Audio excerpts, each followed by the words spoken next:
and then began planning last fall with the help of the Green Fund coordinator with Starla, and then Liz Nowicki of the Office of Professional Development. We're so grateful for this opportunity to bring this conference to life. And we also really encourage anyone who's interested to look up the Green Fund and see how you might be interested in applying for something in the future.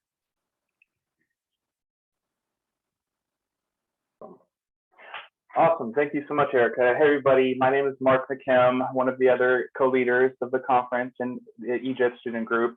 And we just really want to, the Green Fund had never had any social work students or faculty apply for, and they really want to expand their programming across the university that kind of looks more at the various facets of sustainability, including social equity and racial justice. And so if you have any ideas, I encourage you to reach out to us and to the Green Fund staff, and they'd be happy to answer questions and help you make it a reality. Because it would be great to see something like this in some kind of ongoing experience. We do want to take a moment to just honor that today is Earth Day and to celebrate Earth and Mother Earth and all that she provides us.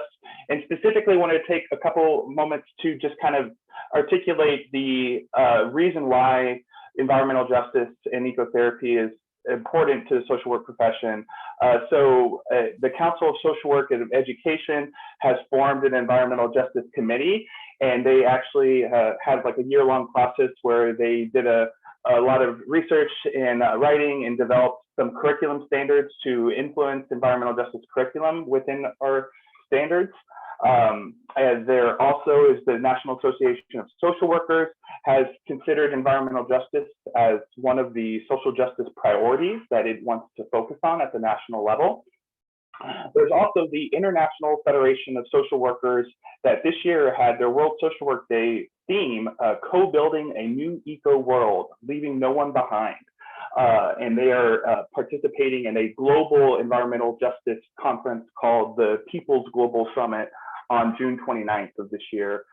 And then lastly, just which all of the social work students by now know about this, the EPA competency, which is just one of the educational standards that we all are having to learn about in our different classes, is to advance human rights in social, economic, and environmental justice.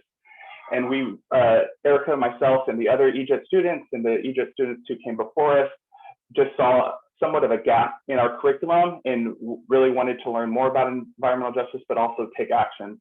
So that's kind of how we got here today. We want to take a moment real quick to thank all of the amazing people who made this conference possible, starting with Starla Simmons, our faculty mentor. She's been such a huge support.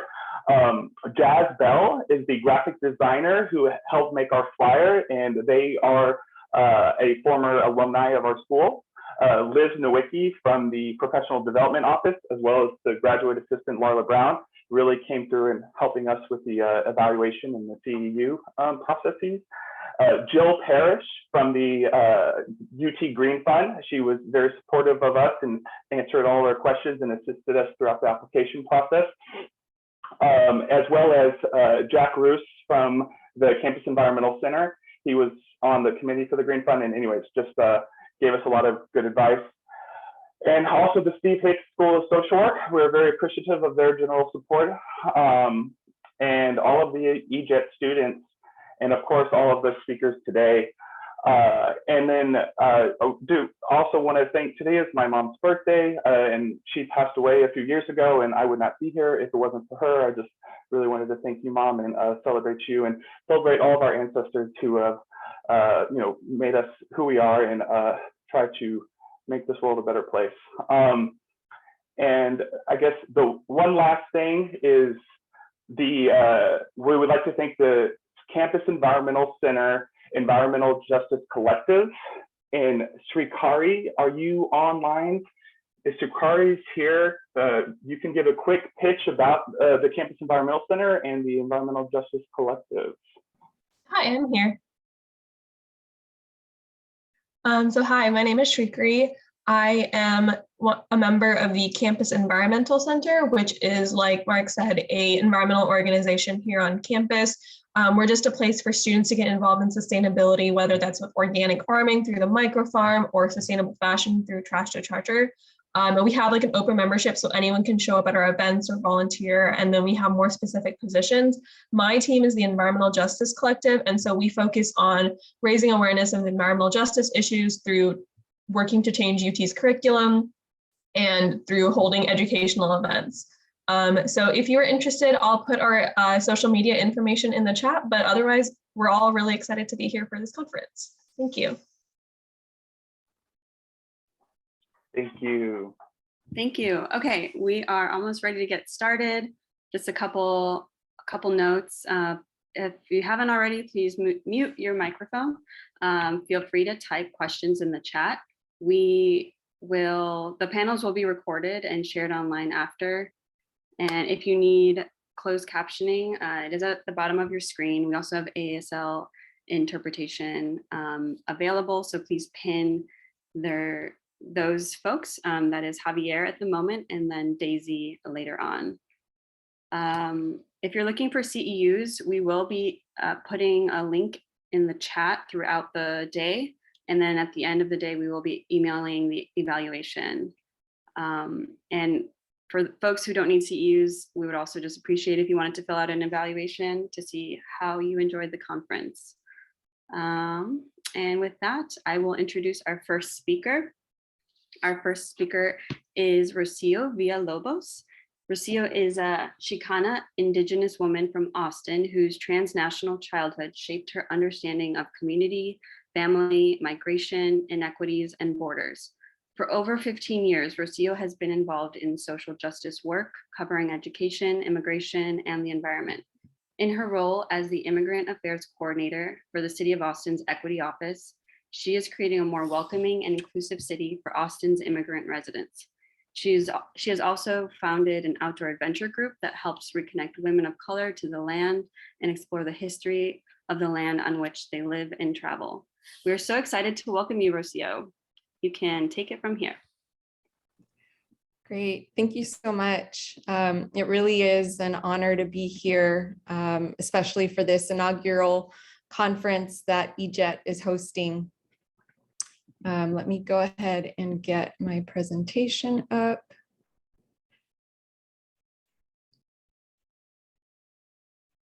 Are you able to see my screen? Okay, perfect. Well, again, I would like to start by sharing a land acknowledgement that was collaboratively created as part of the city's climate equity plan, and it was a collaboration between city staff and community members.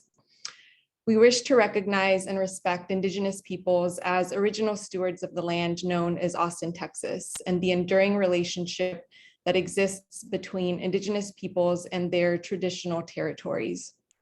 Recognizing the land is an expression of gratitude and appreciation to those whose territory we reside on, and a way of honoring the Indigenous peoples who have been living and working on the land from time immemorial. Land acknowledgements do not exist in the past tense or historical context. Colonialism is a current and ongoing process, and we need to be mindful that we are participating in it by living on colonized land. We acknowledge with respect that the land known as Texas is the traditional and ancestral homelands of the Tonkawa, the Apache, the Isleta del Sur Pueblo, the Lipan Apache tribe, the Texas Band of Yaqui Indians, the Coahuilteca, and all other tribes not explicitly stated. Additionally, we acknowledge and pay respects to the Alabama Cushata tribe of Texas, the Kickapoo tribe of Texas, Carrizo and Comecrudo, Tigua Pueblo, Caddo, Comanche, Kiowa, Wichita, Chickasaw, Waco nations, and all the American Indian and Indigenous peoples and communities who have been or have become a part of these lands and territories in Texas, here on Turtle Island, the ancestral name for what is now known as North America. Not all Indigenous peoples listed claimed Texas as ancestral lands, as many were forcibly relocated to Texas from their ancestral homelands. But it's important to understand the long history that has brought us to reside on the land and to seek to acknowledge our place within that history. The state of Texas is a product of violence carried out by colonial powers of Anglo and Mexican groups. Multiple genocides were committed on the native peoples of what is now Central Texas, as people were hunted, detained, converted, and colonized in successive waves. Many peoples were also assimilated, including most peoples labeled Coahuiltecan and many Lipan Apache with no treaties or recognition. Issues of environmental racism, including climate change, are inextricably linked to a long history of inequity and injustice perpetuated by legacies of colonialism and slavery based on exploitation. Today, the ongoing displacement of Black, Indigenous, and communities of color on Austin's East Side is connected to the legacies of extraction of labor, theft of land, transformation of landscapes, and erasure of cultures. In pursuit of resources, countries destroyed many ecosystems, traditional human knowledge, and interactions necessary for preventing climate change. Therefore, we need to be intentional about how we build respect for the land and her Indigenous peoples. Now, this is a powerful statement and one that I wanted to share with you because it articulates so beautifully the power of the relationship between people and land, but also the harm is done when that relationship is disrupted or severed. My talk will weave together different elements to share my experiences at the intersection of environmental justice and healing in nature. And this approach is inspired by queer and feminist thought by Black, Indigenous women and femmes of color. And as a content warning of sorts, I do want to let you know that I will be talking about my experiences with depression and an eating disorder. So please do what you need to do to take care of yourself. I believe that the personal is political, and this is my embodied experience of being a detribalized Chicana Indigenous woman who grew up in East Austin. I also want to take a moment to express gratitude for my ancestors, my parents, who, like so many other Native and Indigenous peoples, were forced to assimilate as a means of survival. I want to honor my mom, Maria Villalobos, who remains my biggest supporter to this day, and my dad, Gregorio Villalobos, who joined the ancestors at the end of February of this year. Even though my parents both grew up in rural areas on a farm, on a ranch, with chickens and goats, and were intimately familiar with the plants and the landscape around them, my parents would never have described themselves as outdoorsy. My dad was born in Elgin, just outside of Austin, and spent his childhood going back and forth between the US and Mexico. My mom grew up in Mexico City and later León, Guanajuato in central Mexico.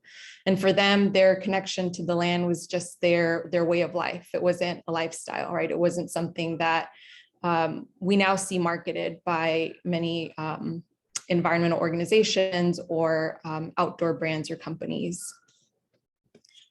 This was very different from how and where I grew up. I wrote a short reflection about that feeling of being disconnected from the land and nature with the capital N is a destination that was separate from myself and that I rarely got to experience. It also wasn't something that felt readily tangible for me. And I'd like to share it with you as a way to help outline the transformation of my own relationship with the land. I grew up with an oil tank farm in my neighborhood in East Austin and not much in the way of parks. I didn't really think much about spending time in nature because it seemed like a far off place outside of my neighborhood. It only felt like I got to experience nature when I visited the west side of Austin, where my mom worked on the weekends cleaning people's houses. But the truth is that nature was all around me, from the rose bushes my mom carefully tended to in our yard to the mountain range called El Cerro de la Silla, located just outside of Monterrey, Nuevo León, that signaled to us that we were about to be reunited with our family in Mexico. Nature is in the comforting smell of canela on a cold day, a ritual passed down from my mom and hers before her. It's in the flowers I see when I'm out for a walk in my neighborhood. It's in the feel of the trail beneath my feet when I go out for a run. It's in the birds I hear in the morning when my day is about to start. Nature is you and it's me because we are nature. And for the first photo that I had up with the title, and for this one, I intentionally chose these photos of places in West Austin. The first was of Bull Creek. This is of Mount Bunnell. These are places that I didn't really experience, that I didn't really know until I was much older, even though they were in the city, but it just wasn't a part of what was in my landscape or within the realm of my awareness or understanding.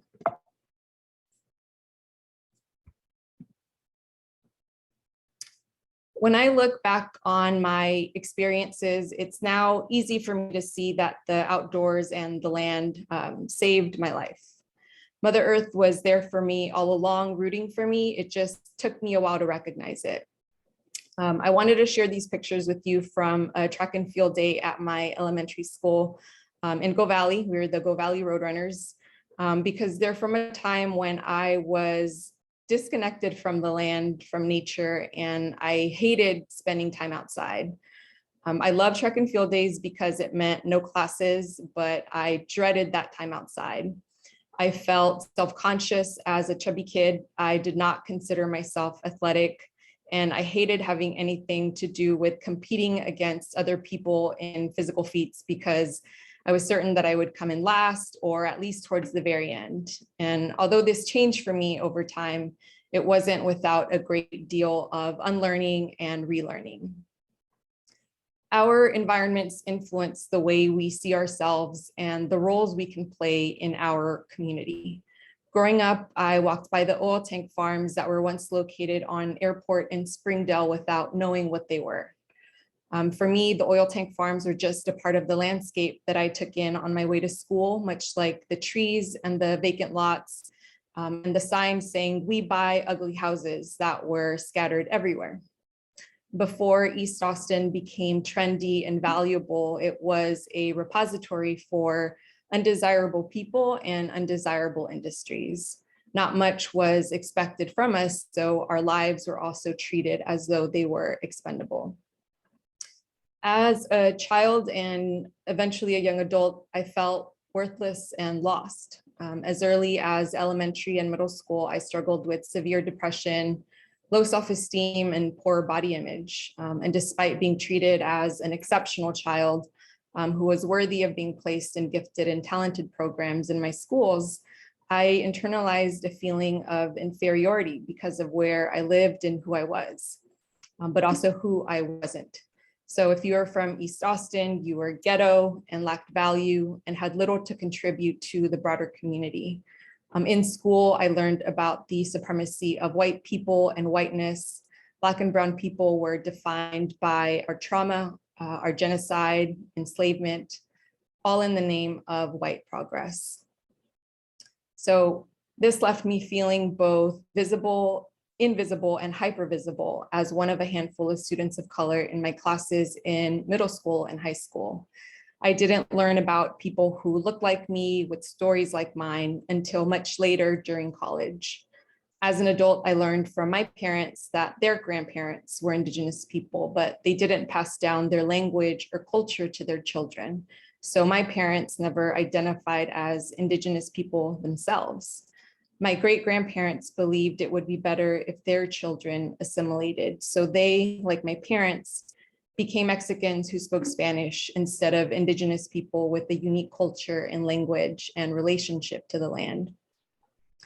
It wasn't until I got involved with Poder, people organized in the defense of Earth and her resources, when I was an undergraduate student at UT, that the veil was lifted, so to speak. I think all of us experience these inflection points that tell us more about ourselves and help us decide who we want to be in this world. And Poder was one of those inflection points for me. So in this photo, the person standing front and center with the scarf is my sister, my older sister, Ana, and I am to the right of her wearing all black. And it's my sister who I have to thank for introducing me to Poder around 2003, 2004.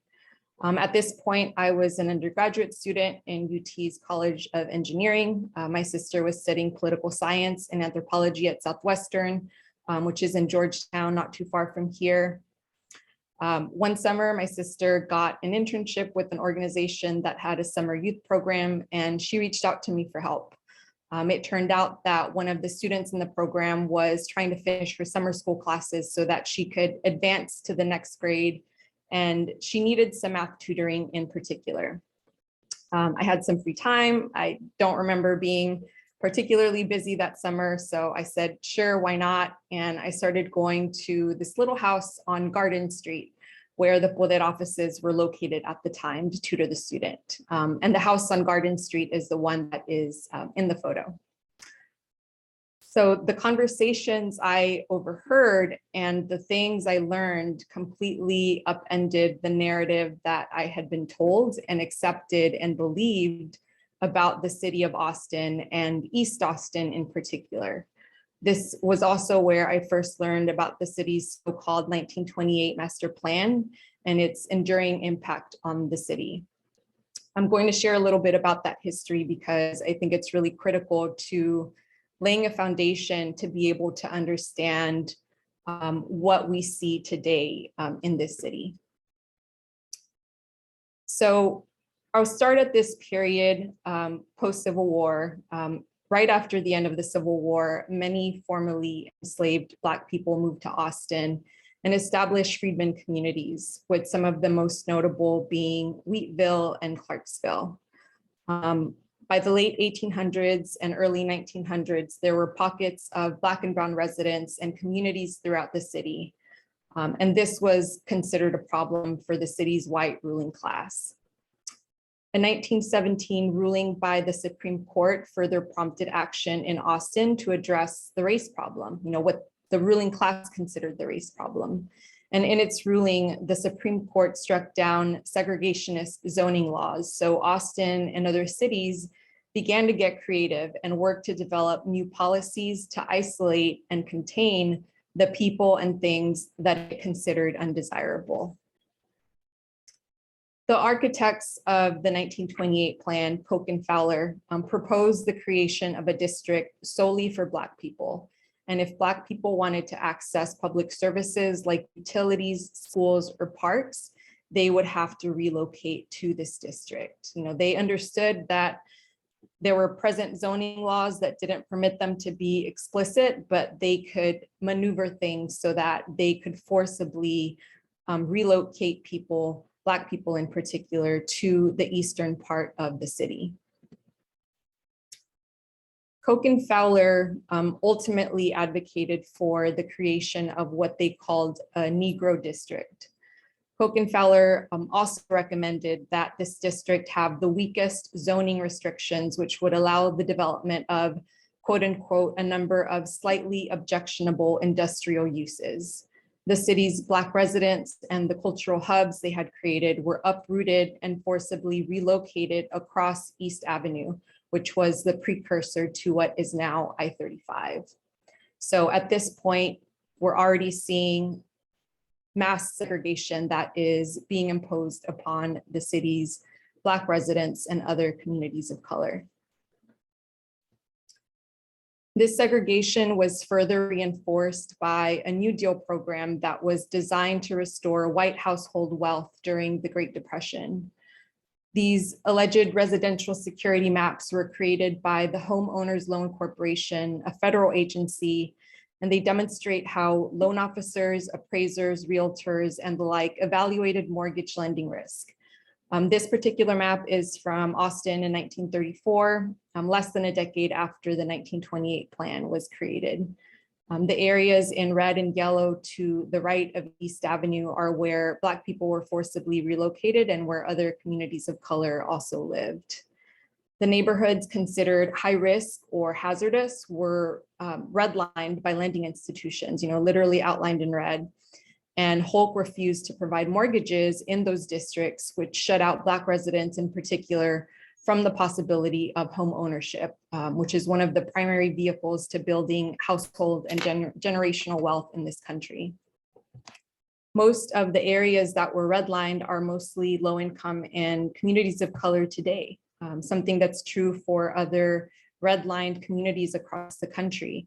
But those areas are also now experiencing gentrification, displacement, and changing demographics now that the real estate is considered to have value. So nearly 100 years after the 1928 plan and 90 years after those redlining maps, we still see the long-lasting impact of those decisions in this city. One thing that I also want to draw your attention to is the racial restrictive covenants that existed. So by the time the 1928 plan and the whole redlining maps were created, neighborhoods had already been deploying the use of racial restrictive covenants to preserve the whiteness of their communities.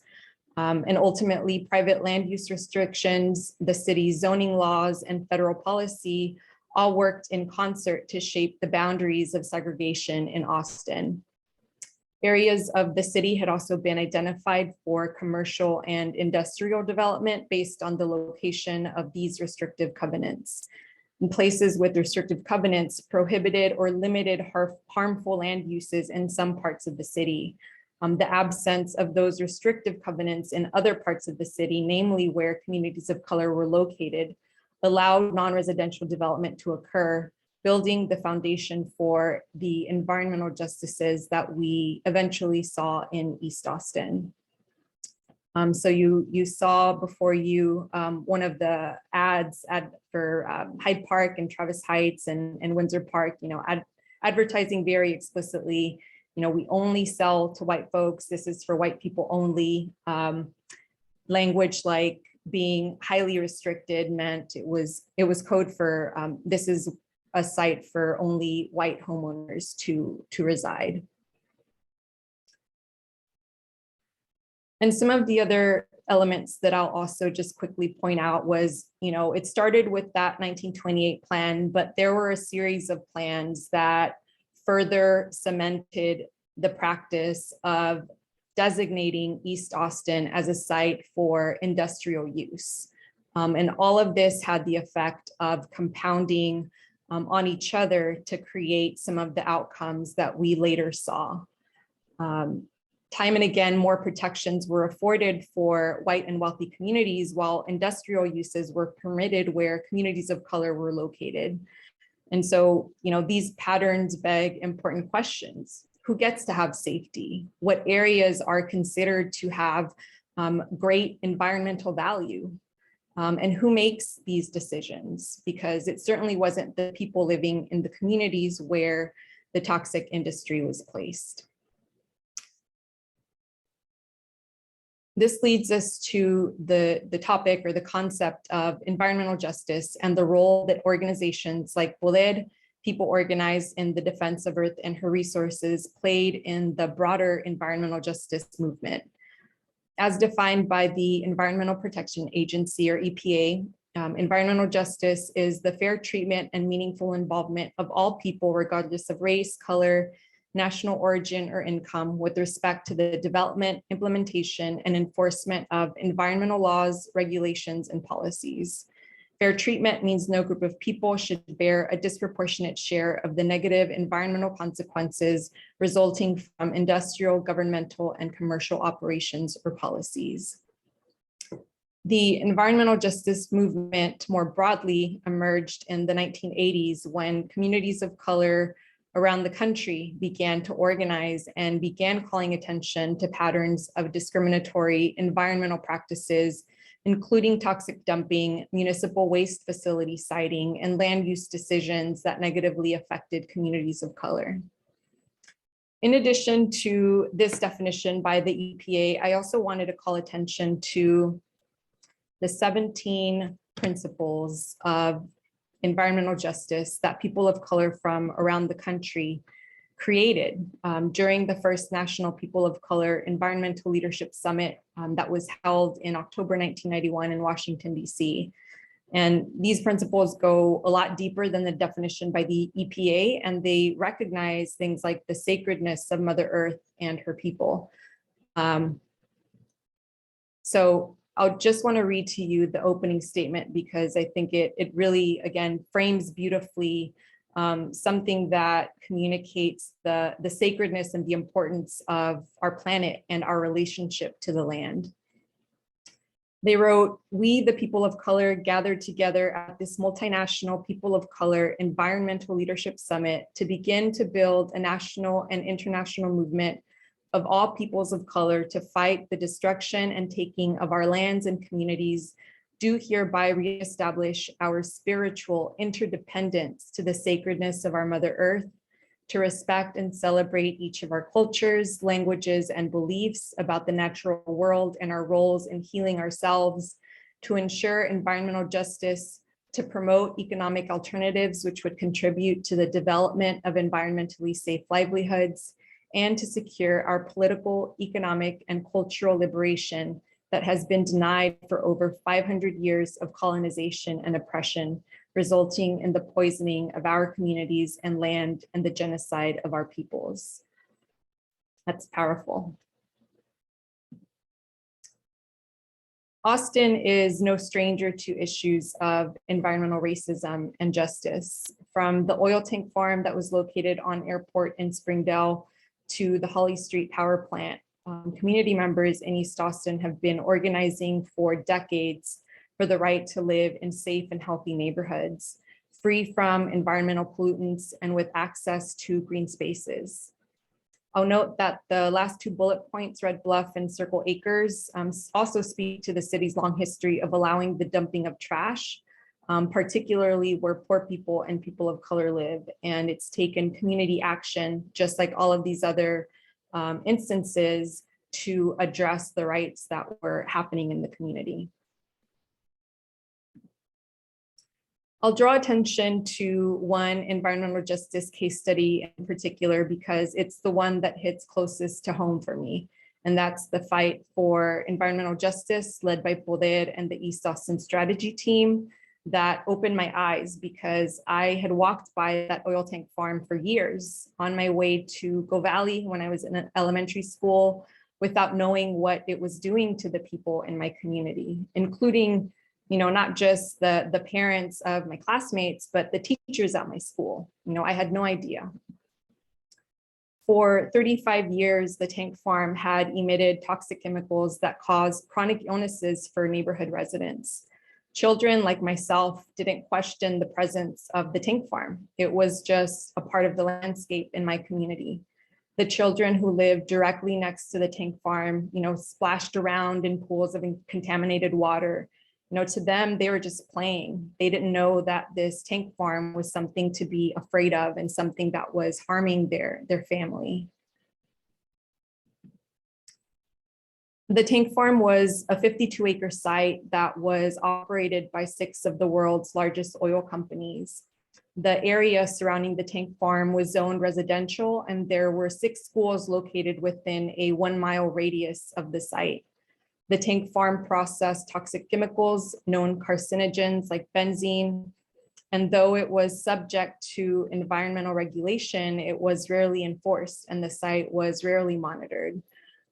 You had petroleum byproducts that were leaching from the site, and the soil, air, and water was contaminated as a result. And I'd like to share with you a clip about the tank farm that looks at the history because the testimonies from community members are powerful. And I think they really paint a much deeper picture about the harm that was caused.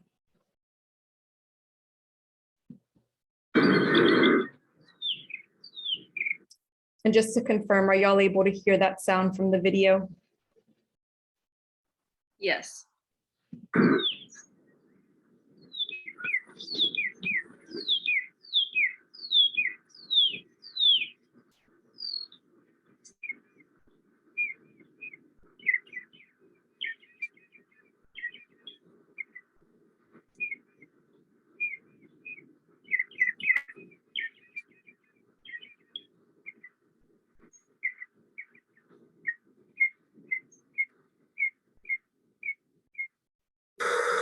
Starting back in January 1992, residents of East Austin neighborhoods discovered that Mobil Oil Company was seeking to expand its facilities. The Mobil Oil facility is in a residential area, and there are at least 6 schools located within a 1-mile radius of Mobil Oil. Concerned residents started asking questions, and by February, stories were being reported almost every day in the newspapers and on TV. Headlines on Tuesday, February 11th read, "Gas storage sites fuel debate. East Austin groups fear nearby tanks causing illnesses." 2 days later, on Thursday, air tests were taken in the tank area by scientists who work for the State of Texas Air Control Board. On Friday, the 14th, the results of water and soil tests were announced. The front page headline read, "East Austin soil, water, contaminated. Fuel site tests show high level of carcinogen." Residents in the area are meeting and speaking out among themselves and in public about their experiences of living by what is now known as the tank farm. I've been getting real bad headaches for about 2 years now. My hair's falling out. My everything in my house shakes from the vibration from the tanks, and the trees are dying back there. They're almost all dead back there. I live right in back of it. When it rains or whatever, all that stuff just comes down from those berms that are right in back of the house. So that's what I have to say. Is just terrible back there. Been without using my hand it's about 3 or 4 months. One bunch will break out and they'll bust and dry, and then another bunch will bust out. My child has been sick, and they said it was a conditioning of his blood cells or blood count was down, but it's just kind of strange that another child also has it, and maybe down the road there's another one and they're diagnosing it at the same thing. I want to see if maybe there is. I'm saying there is, and it's not no maybe too. There is something there with that gas tank that are affecting these children, and rashes. All this rashes, they're coming on. A lot of where they can't breathe, nosebleeds, no apparent reason. I mean, all of a sudden there they are with nosebleeds. So let's go that way. They have headaches. These ladies, I've gone and seen them picking up these questionnaires. A lot of them have headaches. They don't know where they're coming from.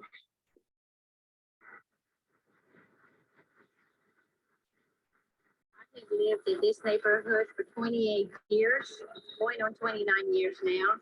I've raised all my kids down here. I raised 11 kids, and I have 28 grandchildren. So the way I feel mad. I am upset.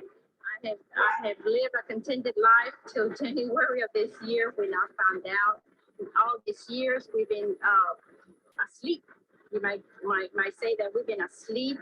We didn't know what was going on. We used to have headaches and this and that. Nosebleeds, itchy, watery eyes. And we used to take aspirin and, sometimes go to the doctor. I have a son that he's got a problem with like allergic, he's got his nose, he can't stand it, and he's always, sick. I have taken him to the doctor. They think he's allergic to this and that, and he goes off to camp. He's a Boy Scout. He goes off to camp, and he say he feels great out there. But as soon as he comes back into the neighborhood, he's the same problem all over again. I have bought some property here. If I had known then what I know now, I would have never bought any property out here. When I first moved out here, that when I think we're only 3 tanks out here, and now it's all of a sudden they're just moving. They're moving into the people's backyard. They're killing us.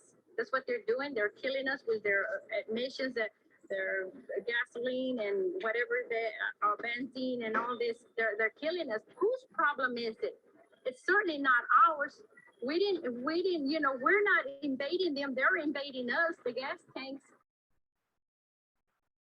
If there's no contamination, why did they devalue our homes around here? Me, I'm already halfway there, but I don't care. But I'm concerned is about my grandchildren here, the little kids that will come. That's our future right there.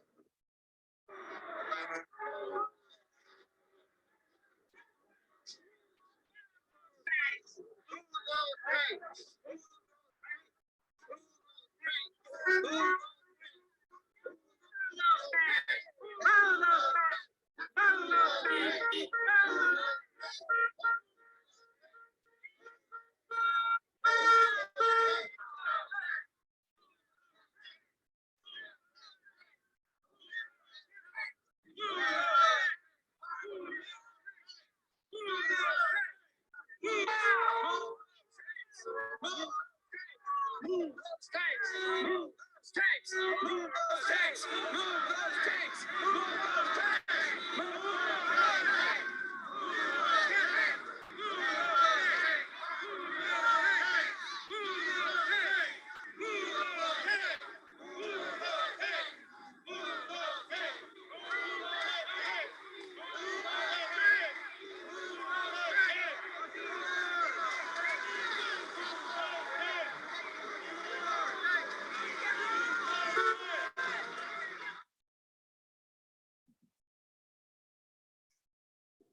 Every time I watch that video, I see my family and my neighbors and the people who were hurt, and the people who got sick, and the people who fought so hard to buy a house, where they could, considering all of the restrictions that were placed on where communities of color could live and play, only to end up getting cancer and getting displaced years down the line.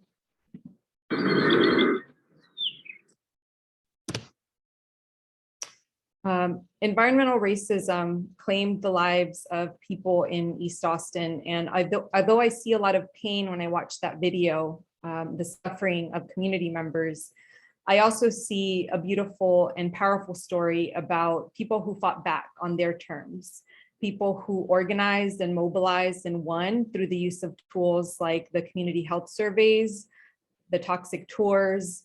And I also see people who continue to inspire generations of people who are also fighting for their communities. The injustice of the tank farms ultimately pushed Boded to look deeper and try to understand what allowed for the tank farm and 90% of all industrial facilities to be placed in East Austin. And they learned that it was zoning. So they embarked on a process to get the area where the tank farm was located to be rezoned so that no other toxic facility would be able to build on that 52-acre site. Boded and community members were also part of monitoring the cleanup at the tank farm, which took 15 years. The state left it up to each corporation to decide if they wanted to clean up to industrial standards or to residential standards.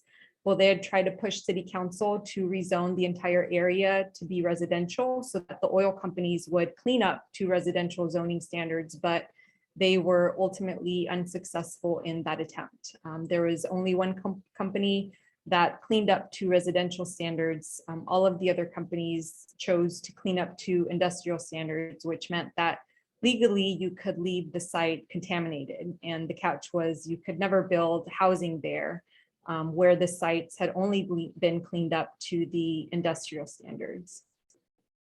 The area that was cleaned up to residential standards is now the site of a mixed income multifamily development. And none of that would have been possible without the community organizing that ousted the tank farm. So to bring it back to Boded and the Young Scholars for Justice program, Boded helped light a fire inside of me at a critical point in my life. It was the first time I had seen women of color leading an organization and speaking very clearly against injustices and about the racism that was happening in the city. That felt really revolutionary for me, and it allowed me to begin to entertain the idea that I could take action in support of my community. This photo was taken around 2004. Again, my sister is the one that's in the center, front and center, and I'm to the right of her. And we were out doing block walking, talking to community members about their concerns. And although I didn't realize it at the time, it was through helping to amplify other people's voices and concerns that I ultimately found my own voice. The education that I obtained through Boded helped me find my sense of purpose in the end. I decided that I didn't want to let someone else make decisions about my future and my community and my well-being. And I wanted to do what was in my reach to get involved and make a difference for myself and for my community. But I could only make a difference if I lived and I was at a point where I wanted to die. I struggled with depression as a child, and that depression worsened as I got older. A black hole of depression almost consumed me after my first year at UT when I developed an eating disorder. When I would go to sleep, I wished that I wouldn't wake up because seeing another day felt like torture. I felt worthless in part because that's the lie that depression convinces you to believe, but those feelings were compounded by the years of messages I received in my community and in my schools about my worth as a woman of color. When I was finally ready to ask for help, I searched online for resources and learned that eating disorders only happened to white and wealthy girls. I was neither. When I sought out group counseling services because they were more affordable, I spent many sessions explaining race and racism to the white people in my group, including the counselor. So in order to heal, I ultimately had to piece together my own healing outside of white-serving medical institutions. Research shows that clinicians are less likely to recognize eating disorder pathology in women of color than in white women, even after controlling for the severity of self-reported disordered eating symptoms. The stereotype of women of color being unable to develop eating disorders still persists. We continue to face disparities in access to healthcare and treatment in general, as well as lack of evidence-based, culturally appropriate assessments and interventions.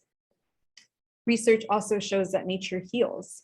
Being in nature or viewing scenes of nature makes you feel better emotionally. It also improves your physical well-being by reducing blood pressure, heart rate, muscle tension, and the production of stress hormones. However, research also shows that people of color are much more likely to live near polluters and breathe polluted air. So where can people of color heal if medical institutions don't service adequately and our natural environment has been so polluted that it's poisoning us? When you look at various maps of Austin, in many ways, it feels like you're actually looking at the same map. You know, a map that is reminiscent of the vision laid out in the 1928 plan and in the Hulk redlining maps.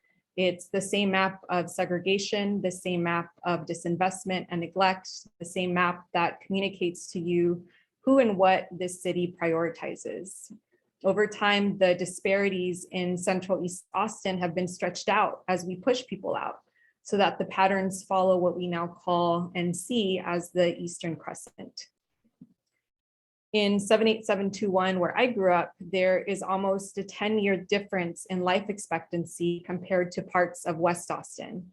And it isn't that these communities are inherently vulnerable, right? That's not unique to them. It's that these communities have been made vulnerable. These disparities also exist when you look at things like pedestrian fatalities, which are directly linked to life expectancy, right? So Black and Brown residents are more likely to be hit by cars, and Black residents are more likely to sustain life-threatening injuries when they are hit. In the places where these accidents occur, you are less likely to find sidewalks, crosswalks, safe walking routes, and proper lighting that can help safeguard people's lives. You even see these disparities in tree canopy cover, a pattern that is present here in Austin as well as cities across the US. With few exceptions, trees are sparse in poor communities and communities of color and abundant in wealthier and whiter neighborhoods. A recent report compiled by a conservation nonprofit by the name of American Forests found that Austin's high income and low income neighborhoods have a 20% disparity in tree canopy cover, which is the widest in the nation. Trees make areas cooler. They provide homes for wildlife. They help reduce carbon emissions. So consider this: if your community lacks parks, lacks trees, lacks sidewalks and safe walking routes, and you're being exposed to toxic chemicals and extreme temperatures by virtue of being outside and having little to no shade, it's a lot more difficult to enjoy the benefits that spending time in nature has to offer. One of the foundational elements of Poder's Young Scholars for Justice program was an intentional effort to connect young people with the land and its history in East Austin. In this setting, my own understanding and appreciation of nature and the land began to change. I began to see it as something that was central to my health and the health of my community. A healthy environment and access to green spaces and the ability to safely play outside is something that we all deserve to have.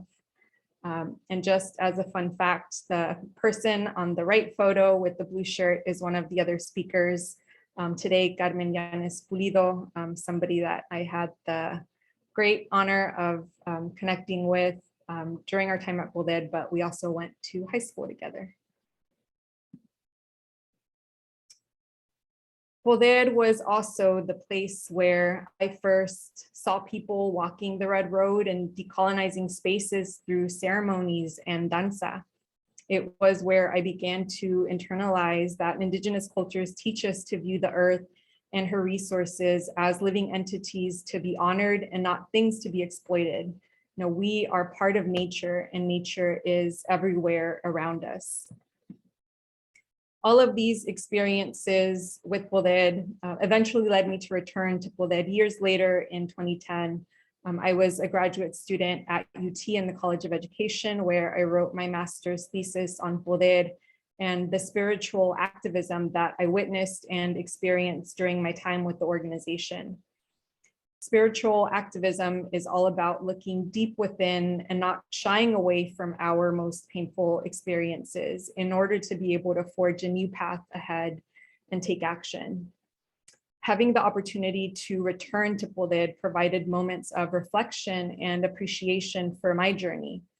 And it was in those moments of reflection that I also began to have more compassion and love for my younger self. You know, community involvement and reconnecting with the land as an Indigenous woman saved my life. For me, healing meant learning about my family and my community so that I could feel pride instead of shame. Healing has also meant reconnecting with the land through running and outdoor adventures. Sometimes it's hard to believe that I'm the same person who once hated spending time outside. But for me, running helped me shift the negative self-talk that used to play on an endless loop. You know, words of encouragement are now there instead for me. Because of my own personal transformation, I was acutely aware of the power and potential that exists when you're able to connect with the land. It led me to start volunteering as a mentor with an organization called Explore Austin, whose mission is to support young people's ability to move into their power and reach their full potential through mentoring, leadership, and outdoor adventures. I've had the great honor of being a mentor with the organization since 2017. And in this role, we work with the same group of young women who we call explorers, and we learn and grow together.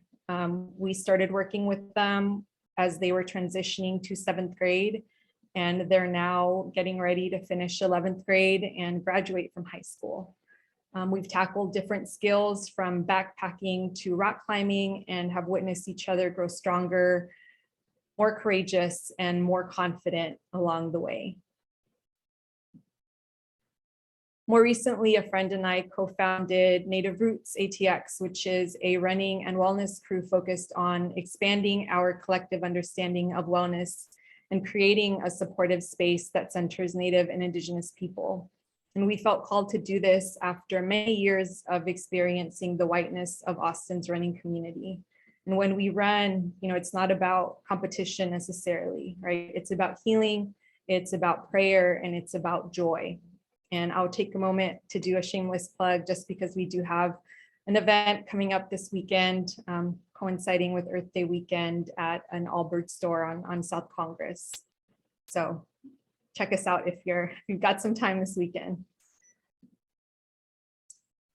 Throughout my journey, I have also had the opportunity to connect with some really incredible people and groups, including Native Women Running.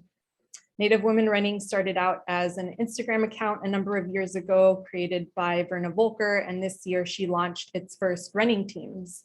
I had the immense honor and privilege of being a part of the Native Women Running team at the Boston Marathon earlier this week, just on Monday. I ran for my mom in honor of my dad and for the Native and Indigenous people who don't always feel represented in the sport of running. It truly was a once in a lifetime experience and a reminder of how much running and the land have given me. You know, those early walks and runs along the lake, what's now Ladybird Lake, those were healing for me when I was deep in recovery from my eating disorder and feeling really disillusioned by therapy. You know, I didn't want to go to therapy. It didn't work for me, but spending time outside, spending that time by the water, that helped me find a deep sense of peace. And that connection with the land is critical for me, especially at a time when it's hard to define what home is. The East Austin that I knew no longer feels like home, and I can't point to the specific region that my ancestors called home in what is now Mexico. But when I'm running and hiking and spending time outside, you know, that is what feels like home to me. I know I've thrown a lot of history at you, some of which you may be hearing for the first time. And one of the messages that I'd like to leave you with is that history is now. You know, we make history every day. This Egypt inaugural conference, that is a part of history. The past is never past, and some of the ugliest pieces of our history have a way of repeating themselves, just like those maps of disparities. The city council recently moved forward with a proposal to build a jet fuel tank farm at the airport less than 500 feet from where residents live. Community members have been assured that the site will be monitored, that jet fuel is less dangerous than what was present at the oil tank farm, and that they don't believe that there will be a significant impact to the people in this community, and therefore no public engagement or participation by the public is necessary.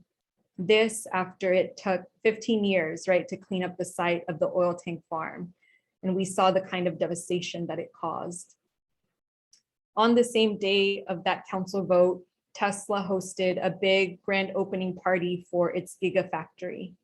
And Poder has done so much to call attention to what is happening with the Gigafactory right now. The Gigafactory is located in Austin's Colony, an unincorporated area that faced numerous challenges long before the Gigafactory arrived, including a lack of access to clean water.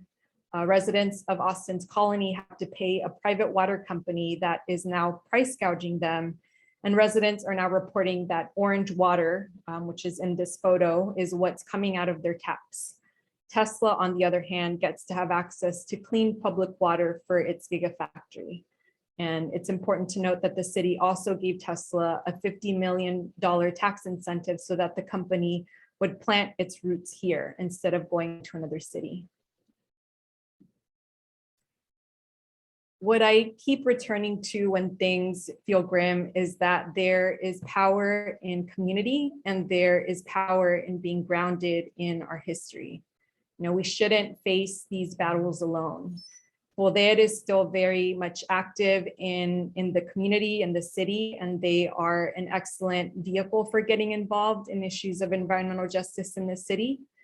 I was really grateful to finally be able to go to the in-person march and celebration for Cesar Chavez this year, where I got to see Sylvia and Janie and Susana from Poder. I was there with my sister, and just feel immense and deep gratitude for the work that Poder has done in the community, but also the way that they have intentionally supported the development of young people and young people of color in recognizing their power and finding their voice and sense of agency.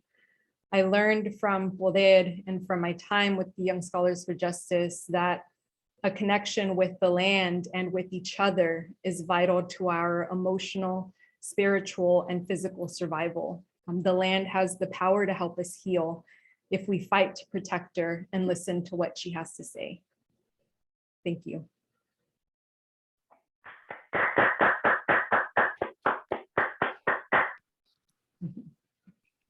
Thank you so much, Rocio. That was all very powerful, and important information. So we appreciate you sharing your story with us. I will open it up now for questions. We do have about 15 minutes left on this panel.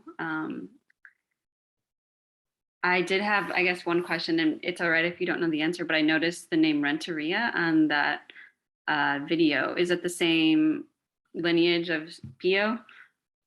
I think so, yes. Okay.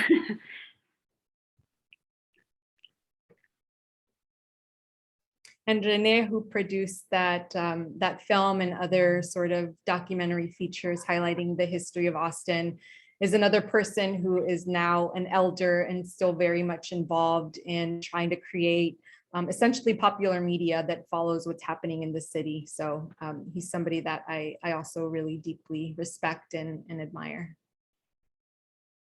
Great. If you don't mind, will you tell us a little bit about your role at the City of Austin a little bit more? Sure. It's a relatively still new position to the city. It was created at the end of March of 2020, or rather that's when I started in my role. But it's essentially, you know, the creation of the equity office, the creation of my position, all of those kind of going back to this idea of the importance of community organizing.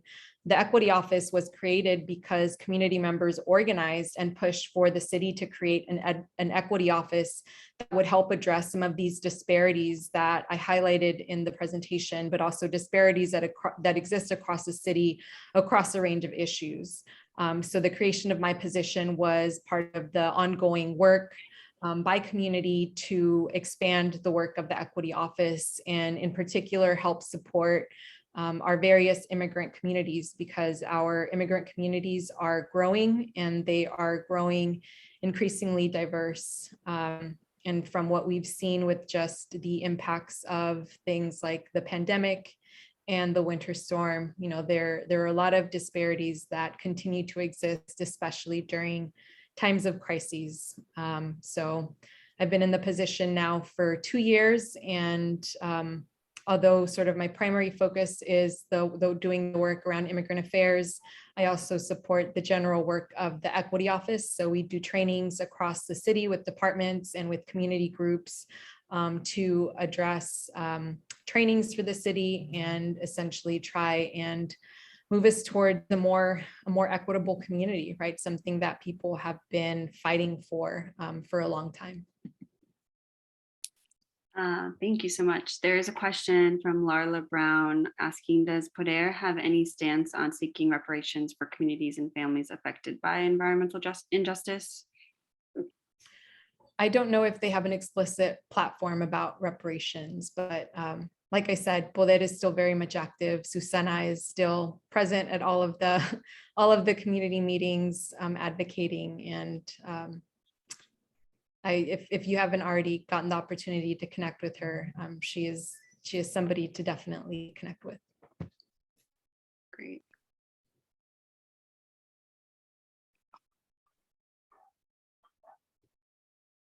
If anyone else has any questions, feel free to type in the chat, or maybe even you just unmute and just ask to. I have some, but I want to give space to anybody to ask. Hi, my name is Beth. Thank you for this presentation. I was curious if you could speak a little more to the attitude that like nature is alive and we're part of it, juxtaposed to nature is like natural resources and something to be used and kind of exploited, and how you see that shaping the way that Austin has changed over time. I mean, you obviously did speak to this already. Thank you. Sure. I think it's part of a legacy of the impacts of colonization, right? Seeing the land, seeing natural resources as these sort of discrete objects that we can make profit of, right? Nature as something to control in order to have control of the landscape, to be able to profit from the land and from that landscape. And I think that really ultimately distorts the kind of relationship that people are able to have when you're only looking at something for the financial value that it can offer you, right? Rather as something that we should be striving to be in balance and harmony with, right? nature isn't something that is limitless, in the sense that, we're seeing that we're rapidly using our resources, we're exploiting the environment, and it's not sustainable. It's ultimately not sustainable. And I think having this view of nature and of the land as something that we are controlling for the sake of profit is digging us deeper into this hole, right? Where it's not a sustainable practice. And ultimately, we are going to be the ones that suffer from those practices, because there is, like the catchphrase goes, right? There is no planet B, right? This is the planet that we have. Thank you.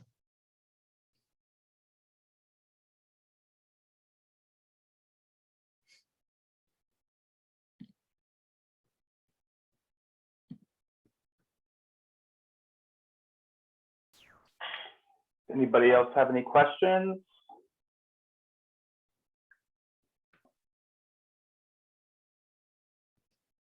Feel free to type in the chat or just unmute your mic. Rocio, in regards to the question about reparations, this city recently just announced a new program that maybe you could tell us a little bit about, where they're trying to provide affordable home ownership opportunities in certain parts of East Austin that have people of color have been displaced. And the program is specifically intended to be for people who either were displaced or like are at risk of being displaced from their connection to East Austin. And I think they modeled it after a Portland initiative that was a kind of a right to return kind of policy. And so are you aware of that policy? And could you speak a little bit to it? And then I can drop an article in the chat that talks about it. Yeah, I mean, I think in theory, it sounds like an amazing program, right? The ability to buy a home in the city that you grew up in. However, a lot of the homes that people may potentially be able to own are not actually in the community where that person is from, right? So it's like you're guaranteed potentially a home, but it's not necessarily in the neighborhood that you grew up in. I think that there's still a lot of power in that, in the ability to begin to build that, that generational wealth, right? And that sense of security. And it would be much more powerful if we, as a city, were fighting more to prevent that displacement from happening in the first place, right? And not forcing people to make the heartbreaking choice to uproot themselves and move. I think, in one of the reports that Dr. Eric Tang produced that I think is called Uprooted, one of the things that people pointed to, Black residents in particular, pointed to about their decision to leave Austin was that it didn't feel welcoming. It didn't feel like there was anything for Black people here. So if that's the case, what good is it to buy a home in a community that feels hostile, right? It's not addressing the point, right? And all of these layers that have created the city that we have today. Thank you for answering that. That is a very good point. We have another question in the chat. How do you collaborate with other organizations in Austin to combat environmental racism? Do you look at what other organizations are doing on a national level? I am less involved explicitly in some of the environmental justice organizing that is doing. I'm still, very much a part of it. But I think the way that I'm trying to approach some of this work around the environment and what it means for our communities in Austin is by getting involved with organizations like Explore Austin that I highlighted. I'm on the board of an organization called Ecology Action, and they're the ones that have taken on the task of cleaning up Circle Acres, one of the dumping sites that I listed in the presentation. And they've been working over the years with community members to address some of the issues at the site and to make it a space that feels like a respite for community members and a safe place, right, where the kids from the neighborhood can go and play. I think as far as, looking at strategies or tools that the city might be using to address environmental issues, I think that they're certainly looking at the work that is happening across the nation. And, it's also a question of political will, right? And who gets to sit in those seats of decision-making power and make some of those choices. And although we have more representation at the city council, at various levels of government, the business interest in the city is still an overwhelming force to contend with. So we're going back to fighting this idea of, are we valuing that profit over people and the community? And in many ways, it feels like, we're still valuing that profit.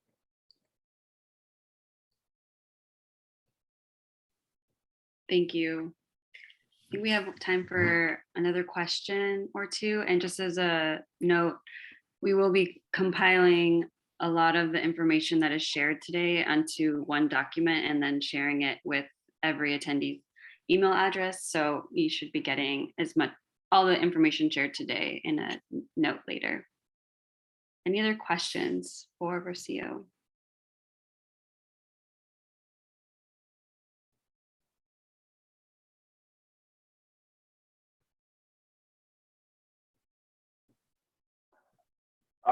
I wonder, I have one question. I know this, the city does hire social workers in certain departments, mostly often public health, I believe. I'm just wondering, like, how can the equity office and the School of Social Work in like our organization and just social work professionals kind of learn to collaborate and like toward movement and action on some of these topics?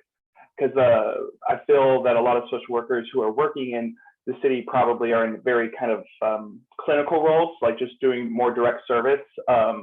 So they may not always have the time or energy to be a part of like organizing conversations, but I'm sure some would be happy to. So I'm wondering if just like, because I know the equity office works with each of the city departments, and I just kind of wondering how there could be some kind of social work collaboration with your office and to kind of move forward on some of these things.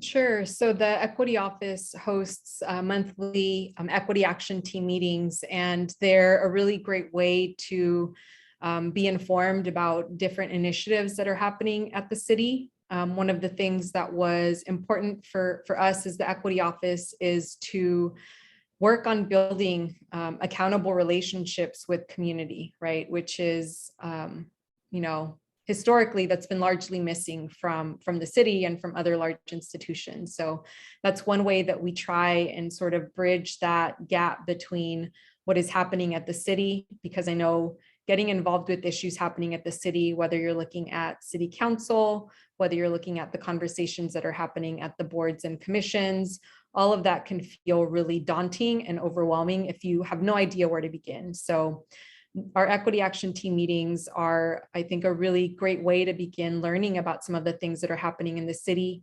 but also connecting with other community members, which I think is critical, especially for those of you that aren't from Austin, maybe are relatively new to Austin and are looking for another way to connect with community members. And that's what we're trying to do through the Equity Action Team meetings. So I would recommend getting involved, and thank you, Mark, for dropping the link in the chat already. You're so fast. But I think in addition to that, looking at the work that community organizations are doing, I'll say Poder again. They have a very active Instagram account, poder.austin, and they post all about the work that they have going on. There are also organizations like Communities of Color United that are doing a lot of organizing around issues happening at the city government level, at the municipal level. So they're another entry point for folks that are interested in playing a larger role, right, in shaping what happens in this city at that level. Awesome. Thank you so much.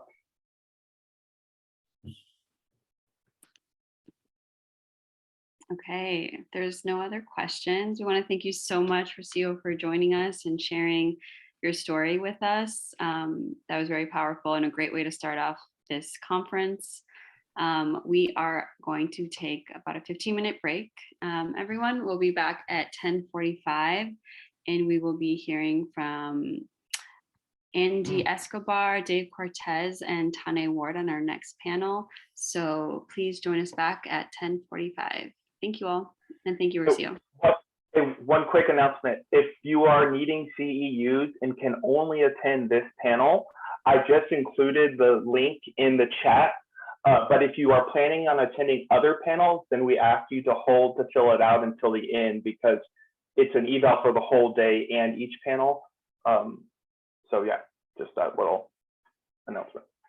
So yeah, but if you're leaving, and if you're not getting CEUs and you're only able to attend this panel, please fill out the eval for this panel and the event itself.